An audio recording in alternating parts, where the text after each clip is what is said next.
দক্ষিণ চরিলাম চমুনিপাড়া এলাকায় উদ্ধার আফ্রিকার সুগার গ্লাইডার নামে বিরল প্রজাতির প্রাণী। শনিবার বিকেল 4টায় উদ্ধার প্রাণীটিকে তুলে দেয় এলাকাবাসী চরিলাম বন দপ্তরের হাতে। জানা যায় আফ্রিকার গভীর জঙ্গলে থাকা সুগার গ্লাইডার নামে বিরল প্রজাতির প্রাণী দক্ষিণ চরিলাম চমুনিপাড়া এলাকায় হঠাৎ করে শনিবার সকাল থেকে ঘোরাফেরা করতে দেখে এলাকাবাসী একত্রিত হয়ে আফ্রিকার গভীর জঙ্গলে থাকা সুগার গ্লাইডার নামে প্রাণীটি আটক করে এবং বন দপ্তরের কর্মীদের খবর দিয়ে তুলে দেয় বন দপ্তরের হাতে।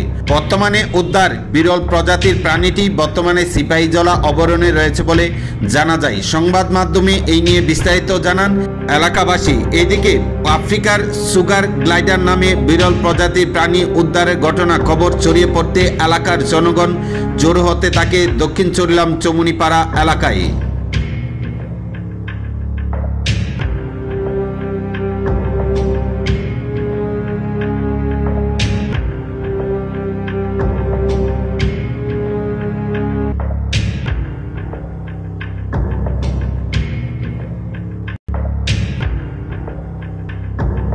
কেমনে ধরছেন আপনারা? এটা আজকে আমি সকালবেলা ইত্যাদি দোকানের সামনে ফেরা রয়েছে, এটা গাছের এক গাছে লাভ দেয় দিলে পাতনা বেরিয়ে জায়গা।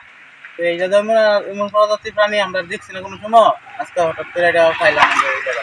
তখন এটা এটা ফরেস্টের কাছে দিয়ে দেয় সেগুলো নিয়ে রাখি।